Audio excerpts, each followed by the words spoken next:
ಹಿರಿಯರು, ಜ್ಞಾನ ಅನುಭವ ವಯೋವೃದ್ಧರಾಗಿರುವಂತಹ ನಂದೀಶ್ವರದ ಶ್ರೀಗಳವರು ಅಂದ್ರೆ ಅವರು ತಪಶಕ್ತಿಗೆ, ಭಕ್ತರ ಕಲ್ಯಾಣಕ್ಕೆ ನಿರಂತರ ಶ್ರಮಿಸುವಂತಹ ಒಬ್ಬ ಅಪರೂಪದ ಶ್ರೀಗಳು ಅಂದ್ರೆ ನಮ್ಮ ನಂದೇಶ್ವರ ಶ್ರೀಗಳವರು. ಇವತ್ತು ಭಾರತೀಯ ಸಂಸ್ಕೃತಿಯನ್ನ, ಭಾರತದ ಸಂಸ್ಕಾರವನ್ನ ಮನಗಳಲ್ಲಿ ಬಿತ್ತಬೇಕು ಅನ್ನೋದಕ್ಕೆ ಹಗಲಿರುಳು ಶ್ರಮ ಪಡುವಂತಹ ಒಬ್ಬ ಅಪರೂಪದ ಶ್ರೀಗಳವರು. ಅವರ ಆ ಶ್ರಮವನ್ನು ಮನಗಂಡು ಒಂದು ವಿಶ್ವವಿದ್ಯಾಲಯ ಅವರಿಗೆ ಗೌರವ ಡಾಕ್ಟರೇಟ್ ಪದವಿಯನ್ನು ಕೊಟ್ಟಿರುವಂತಹದ್ದು ನಮಗೆಲ್ಲ ಹೆಮ್ಮೆ ಮತ್ತು ಅಭಿಮಾನವನ್ನು ಉಂಟು ಮಾಡಿರುವಂತಹ ಸಂಗತಿ.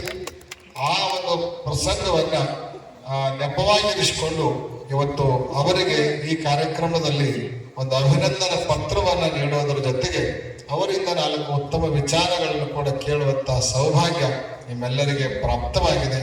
ಅಂತಹ ಶ್ರೀಗಳವರ ಮೂಲಕ ಭಾರತೀಯತೆ, ಭಾರತದ ಸಂಸ್ಕಾರ, ಭಾರತದ ಶ್ರೇಷ್ಠತೆ ಇನ್ನೂ ಎತ್ತರಕ್ಕೆ ಬೆಳೆಯಲಿಕ್ಕೆ, ಮಕ್ಕಳನ್ನ ಆ ದಿಶೆಯಲ್ಲಿ ಮುನ್ನಡೆಯಲಿಕ್ಕೆ ಒಂದು ಪ್ರೇರಣೆ ಅವರ ಮೂಲಕ ವ್ಯಾಪಕವಾಗಿ ಲಭಿಸುವಂತಾಗಲಿ ಹಾಗೆ ಅಂತ ತಿಳ್ಕೊಂಡು ಈ ಸಂದರ್ಭದಲ್ಲಿ ಅವರಿಗೂ ಕೂಡ ಹಾರೈಸಿ